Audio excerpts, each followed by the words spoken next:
네, 오늘의 말씀의 제목은 고난을 뚫고 완성된 은혜입니다. 고난을 뚫고 완성된 은혜.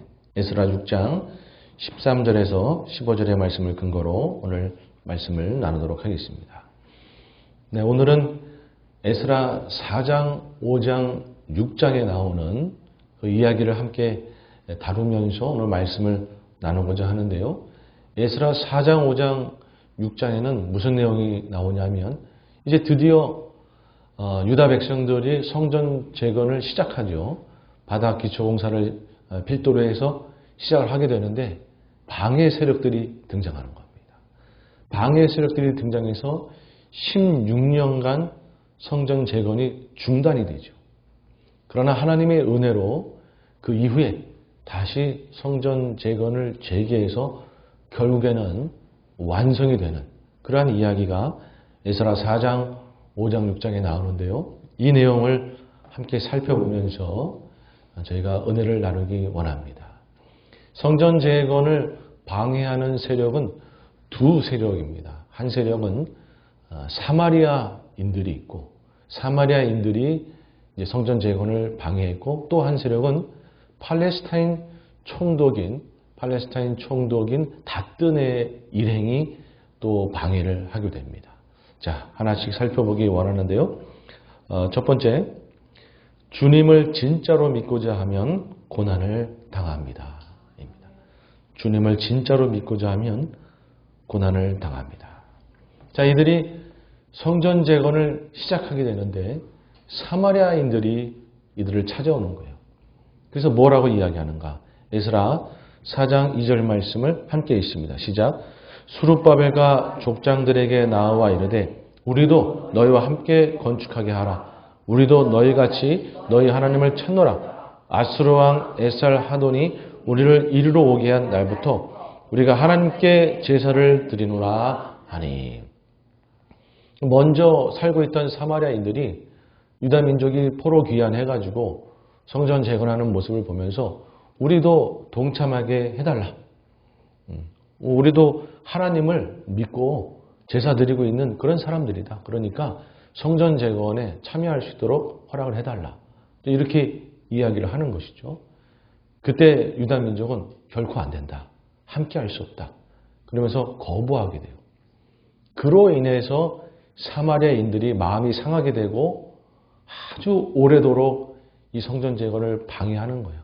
왕이 3번 바뀌는 동안까지 16년간 계속해서 방해를 하게 됩니다. 일면 생각할 때에는 그것 좀 함께 해서 성전 재건에 동참시켜주지 그러지 않았나. 또 하나님도 섬긴다 그러고 하나님께 제사도 드린다 그러는데 함께 하면 좋지 않았을까? 괜히 어려움은 당하는 게 아닌가? 이런 생각이 들 수 있는데 아니요. 사마리아인들하고 결코 함께 하면 안 되는 거였어요. 함께 할 수가 없었던 거였습니다. 왜냐하면 두 가지 이유 때문인데 첫 번째는 사실 사마리아인들은 혈통적으로 전혀 이스라엘 민족이 아니에요. 사마리아인이라고 하다 보니까 뭔가 같은 이스라엘 민족인가 생각이 들지만 전혀 아닙니다. 왜냐하면 BC 722년에 북이스라엘이 망하면서 북이스라엘에 살았던 그 이스라엘의 9지파. 그러니까 이스라엘의 9지파가 북이스라엘에 살았고 남유다는 2지파가 살았죠. 유다 지파하고 베냐민 지파. 그리고 레위 지파는 이제 어디에 속해 있지 아니하고 모든 지파에 퍼져서 살았죠. 근데 남북으로 갈릴 때 레위 지파는 다 남쪽으로 오게 됩니다. 여로보암 왕이 다 그냥 쫓겨내서 남유다로 다 오게 되는데 어찌됐건 북이스라엘 그 9지파가 BC 722년에 아수르한테 망할 때 다 포로로 거의 대부분이 포로로 북방으로 다 끌려갑니다. 그리고 흩어져 버려요. 그리고 사마리아 이 북이스라엘에는 북방 이방 민족을 보내서 거기에 살게 한 거예요. 그리고 그나마 남아있던 북이스라엘의 9지파 사람들도 그 북방 이방 민족이 이민 와가지고 함께 어울려서 결혼도 하고 이렇게 하면서 순수한 이스라엘 혈통은 없어진 거예요. 남유다처럼 포로 귀환이 있었던 것도 아니고 그 이후에 뭐 어떤 조치도 없었기 때문에 사실 북이스라엘 사마리아 땅에는 그냥 이방 민족이 산 거나 다름이 없던 겁니다. 그래서 사마리아 사람이라고 이야기할 때는 그냥 이방 민족이나 다름없는 거예요. 혈통적으로 전혀 함께할 수 있던 자들이 아니었어요. 자, 그렇다 그러면 그 사마리아 사람들이 하나님을 그럼 제대로 믿은 것인가? 아까 보니까 하나님께 제사도 드린다 그러고 아니요. 이들이 하나님을 제대로 믿었던 게 아닙니다. 어떤 일이 있었냐 하면 그 북이스라엘로 북방 이방 민족들이 내려와 가지고 살게 되면서 어떻게 했겠어요? 자신들의 그 북방의 신들을 그대로 와서 섬긴 거예요.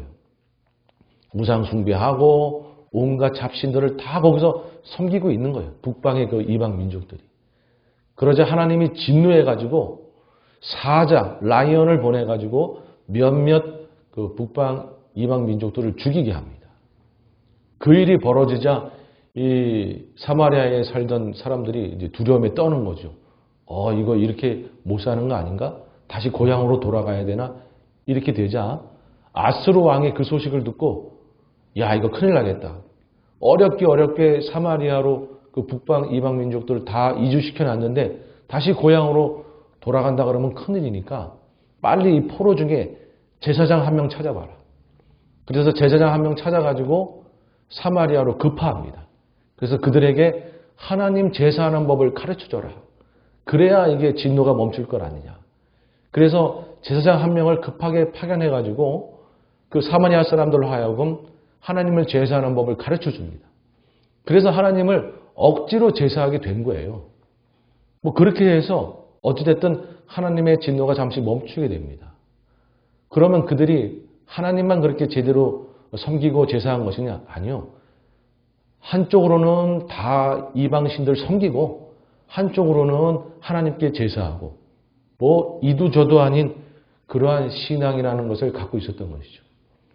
열왕기하 17장 33절 이하의 말씀을 함께 읽습니다. 시작. 이와 같이 그들이 여호와도 경외하고 또한 어디서부터 옮겨왔든지 그 민족의 풍속대로 자기의 신들도 섬겼더라. 그들이 오늘까지 이전 풍속대로 행하여 여호와를 경외하지 아니하며 또 여호와께서 이스라엘이라 이름을 주신 야곱의 자손에게 명령하신 율례와 법도와 율법과 계명을 준행하지 아니하는도다. 여러분 이방신도 섬기고 하나님도 섬기고 이거는 하나님을 경외하는 게 아닌 것이죠. 그들은 결코 겉으로 보기에는 하나님을 믿네 보일지 모르지만 전혀 하나님을 믿지 않았던 그런 자들인 것이에요. 지금으로 치면 뭐 이단과 같고 사이비와 같은 것이죠. 하나님을 믿는 것처럼 보이나 속으로는 자신의 이방신을 섬기고 있던 그저 이단 같고 사이비 같았던 자들인 것이에요. 여러분 오늘날도 저희가 이단하고는 결코 함께하면 안 되잖아요. 사이비 신앙하고 같이 할 수가 없는 것이죠. 마찬가지로 이 유다 민족들은 사마리아인하고 함께할 수가 없는 거예요. 혈통도 그저 이방인일 뿐이고 신앙적으로도 이단적인 신앙을 갖고 있던 하나님을 경외하지 않았던 자들인 것이에요.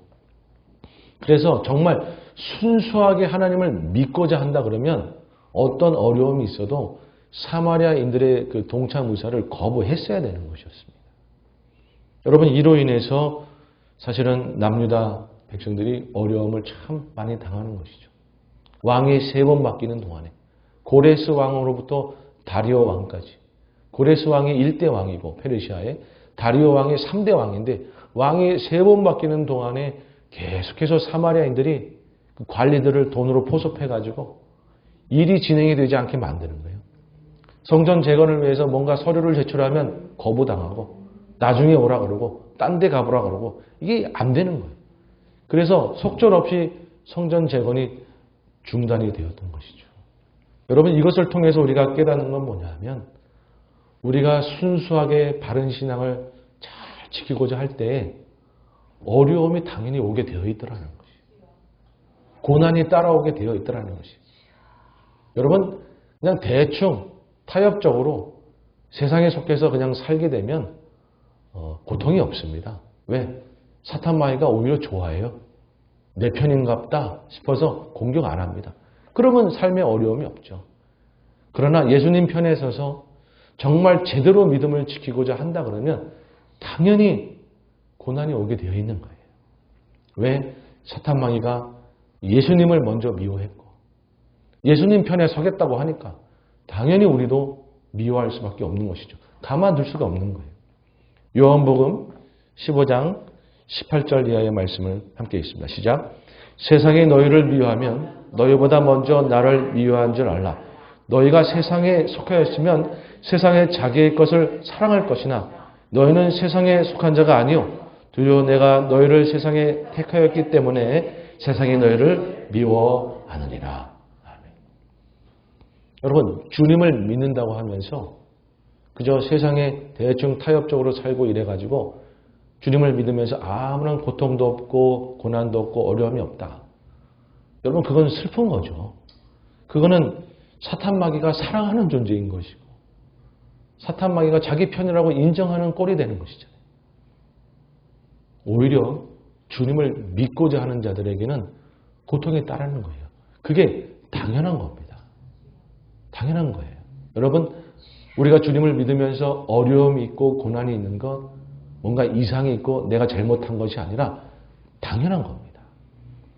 그래서 디모데후서 3장 12절에는 이렇게 단언하고 있어요. 함께 읽습니다. 시작. 무릇 그리스도 예수 안에서 경건하게 살고자 하는 자는 박해를 받으리라. 아멘. 여러분, 이게 주님의 말씀이에요. 여러분, 주님을 온전히 믿고자 하고 바르게 신앙생활을 살려고 하면 뭔가 고난이 있고 고통이 있고 손해가 생기고 어려움이 생기고 그런 일들이 발생하는 거예요. 왜? 사탄 마귀가 미워하기 때문에 그럴 수밖에 없는 거예요. 여러분, 그래서 우리는 어떻게 해야 되냐 하면 고난이 오는 것을 알면서도 손해가 있을 것을 알면서도 예수님을 따르기로 결단해야 되는 거예요. 여러분, 그것을 뭐라고 이야기하는가? 예수 그리스도의 고난에 참여한다라고 말하는 거예요. 예수 그리스도의 고난에 참여한다라는 건 뭐냐면 그래요. 내 앞에 뭔가 어려움이 있을 걸 알아요. 예수님 믿음으로 인해서 손해가 발생할 걸 알아요. 어려움이 생길 걸 알아요. 그저 편하게 살면 대충 타협하고 살면 어려움이 없죠. 그러나 손해가 있을 것을 알고 고난이 있을 것을 알고 고통이 있을 것을 알아요.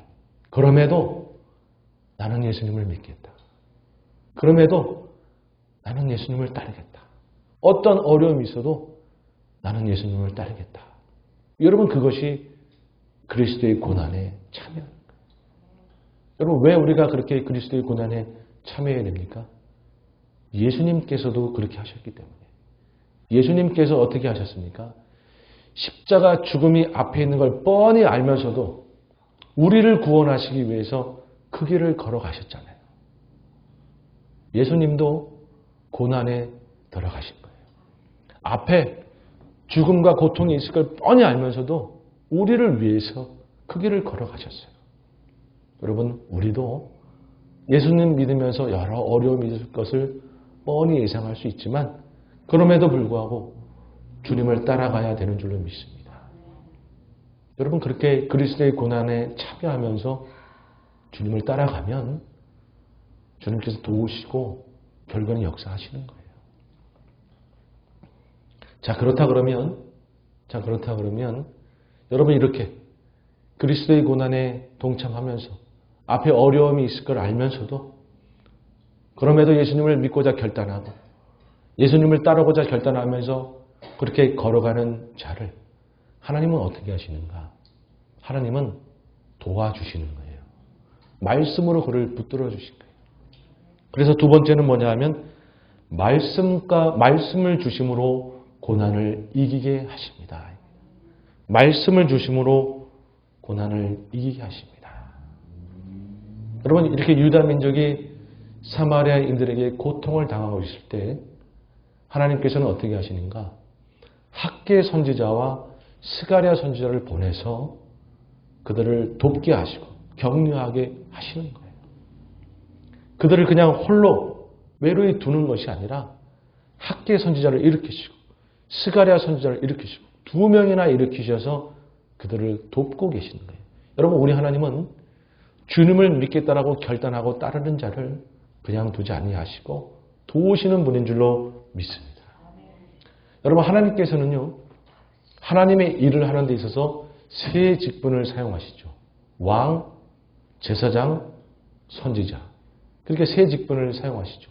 왕은 하나님의 정의가 실현되는 통로로 사용하시고, 제사장은 하나님의 용서가 임하는 통로로 사용하시고, 선지자는 뭡니까? 하나님의 말씀이 임하는 통로로 선지자를 사용하시는 것이죠. 여러분, 이 당시에 수룹바벨이 총독으로 있었죠. 지도자로 있었죠. 수룹바벨이 왕처럼 하나님의 정의가 실현되는 통로로 쓰임 받은 거예요. 그리고 수룹바벨 옆에 대제사장 예수아라는 분이 있었어요. 그분이 제사장으로서 하나님의 용서가 임하는 통로로 쓰임 받은 거예요. 그런데 하나님의 말씀을 전할 통로인 선지자가 없던 것이죠. 그래서 학계 선지자와 스가랴 선지자를 일으킨 것이에요. 2차 포로기한이나 3차 포로기한 때는 에스라가 있었잖아요. 에스라가 학자로서 하나님의 말씀의 통로가 되었잖아요.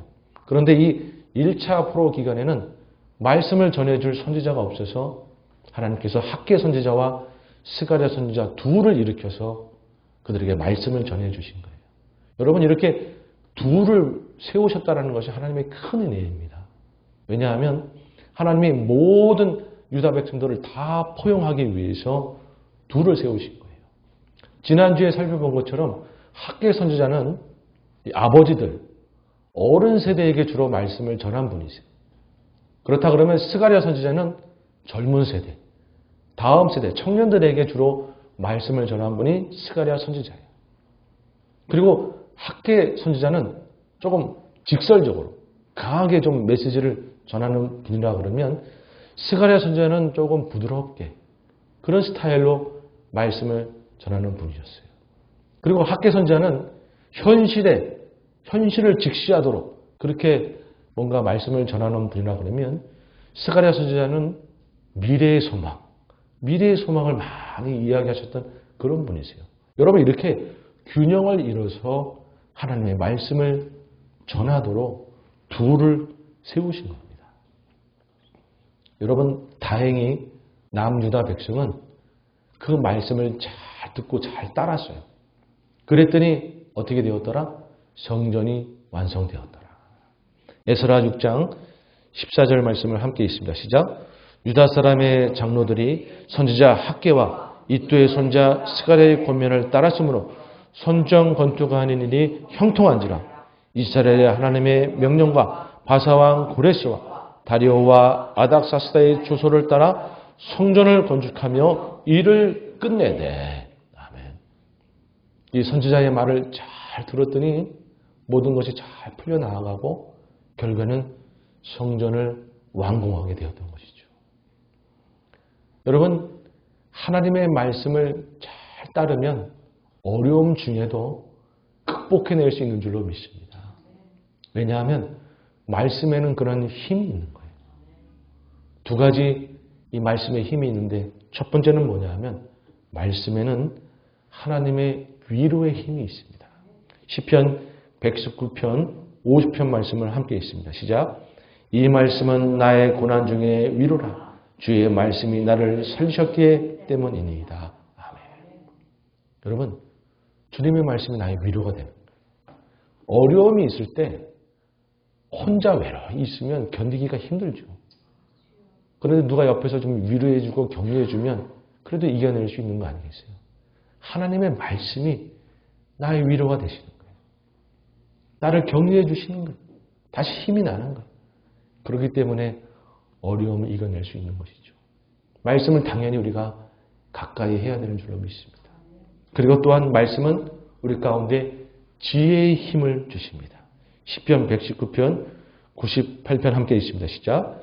주의 계명들이 항상 나와 함께하므로 그것들이 나를 원수보다 지혜롭게 하나이다. 아멘. 주님의 말씀을 가까이 하면 지혜가 생기는 거예요. 사탄 마귀의 계계와 속임이 다 보이는 거예요. 아, 사탄 마귀가 나를 이렇게 속이려고 하는구나. 이 길은 아니구나. 이 길이 맞구나. 이거로 가는 것이 맞구나. 이런 지혜들이 말씀 가운데 생기면서 어려움을 헤쳐나갈 수 있는 지혜가 생기는 거예요. 여러분, 우리가 어려움 가운데 있을 때 주님은 우리 가운데 말씀을 주시는 거예요.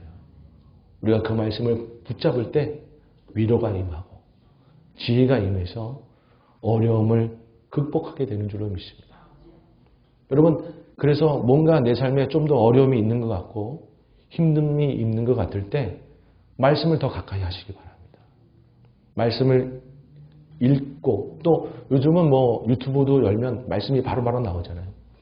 그리고 제 설교도 이제 유튜브에 많이 올라가 있지 않습니까? 뭐 어떤 말씀을 뭐 이렇게 다시 봐도 은혜가 됩니다. 여러분, 은혜가 돼요. 힘들고 어려울 때 말씀을 가까이 하면서 주님의 위로를 경험하고 지혜를 얻어서 능히 어려움을 이겨내는 여러분들 되시기를 주님의 이름으로 축복합니다. 자, 이렇게 말씀 가운데 말씀을 붙들고 주님을 믿으면서 당하는 어려움을 인내하며 견뎌내가는 자 가운데 그럼 어떤 일이 기다리고 있는가? 역전의 은혜와 하늘의 상이 기다리는 거예요. 여러분, 믿는 자에게는 고난이 고난으로 끝나지 않습니다. 그래서 세 번째는 뭐냐 하면 말씀 가운데 거하며 믿음으로 고난을 이겨나가는 자에게는 역전의 은혜와 하늘의 상이 기다리고 있습니다. 입니다. 자, 이렇게 이들이 성전 재건을 이제 해서 해나가는데 사실은 쉽게 완성이 된 게 아니고 또 하나의 어려움이 있는 거예요. 이제 막 성전을 재건해 나가는데 누가 찾아오냐면 팔레스타인 총독인 다뜨네가 찾아와요. 이게 지금 다리오 왕 때잖아요. 3대 왕 다리오 왕 때잖아요. 다리오 왕이 어떻게 했냐면 그 페르시아를 잘 다스리기 위해서 20명의 지역 총독을 세워놨습니다. 그 중에 한 명이 이 다뜨네예요. 팔레스타인 지역, 그 당시 사마리아, 유대, 아람 지역을 다 다스리도록 20명 중에 한 명, 상당히 높은 위치에 있던 다뜨네라고 하는 인물이에요. 그런데 이 사람이 다리오 왕 때 세워지다고 보니까 일대 고레스 왕 때 벌어진 일은 자기가 모르는 거예요. 그러니까 유대인들은 고레스 왕의 조소를 내려서 지금 와서 성전 재건을 하고 있는 거니까 이 다뜨네는 모르는 거죠. 일대 왕이 뭐 조소 내린 거 모르는 거잖아요. 그래서 갑자기 찾아와가지고 누가 지금 성전 재건하라 그랬어? 누가 지금 이런 거 하라 그랬어? 지도자가 누구야? 나와봐. 이제 이러고 있는 거죠. 그러자 이제 스룹바벨이 나오고 해서 여차저차해서 우리는 일대 고레스 왕에 의해서 조소를 받고 성전 재건을 하고 있는 겁니다. 문제가 전혀 없는 겁니다. 라고 설명을 하지만 이 다뜨네는 안아무이는 것이죠. 가만히 있어보라. 내가 지금 다리오 왕한테 편지를 보낼 거니까 그의 답장을 기다려서 그가 바른 그런 답장을 주면 성전 재건이 계속 되는 것이고 아니면 다 그만둬라. 이렇게 된 것이었죠. 여러분, 만에 하나 다리오 왕이 이 다뜨네 편지 받고 뭐야? 내가 모르는 일인데 당장 중단하라고 해.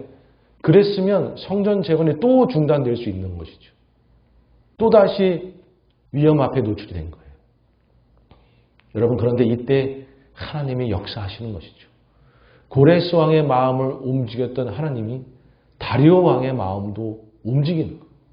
그래서 다뜨네의 편지를 받은 다리오 왕이 아니 지금 이런 일이 벌어지고 있어?